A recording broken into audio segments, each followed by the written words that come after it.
Hello, dear. Hey, I'm wondering.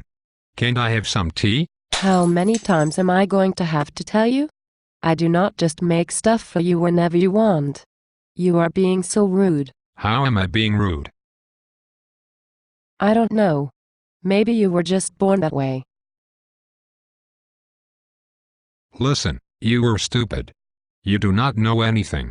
Now walk to the refrigerator and get me some tea. If I do not know anything, how can I know how to walk to the refrigerator?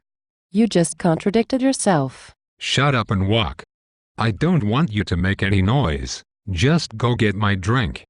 To ensure that you don't make any noise, I want you to stop breathing. If I stop breathing, I will pass out and faint. That's okay, as long as you don't make any noise when you hit the ground. Why don't you jump out the window? You've told me that too many times. Yes, but every time I tell you, you still do not actually do it. Wow, you have the worst comebacks. This is not even about insults and comebacks anyway. It is just about simply walking over to a friggin' refrigerator to make me some tea. No, this is about how lazy you are. I don't have time for your stupid crap. Maybe I should walk to the refrigerator just to get away from you and the giant aura of shame that surrounds you. How have you even gone anywhere in life when you have treated people like this? See, right there. Right there, what? In all the time you spent arguing with me, you could have simply walked over to the refrigerator and could have got some tea.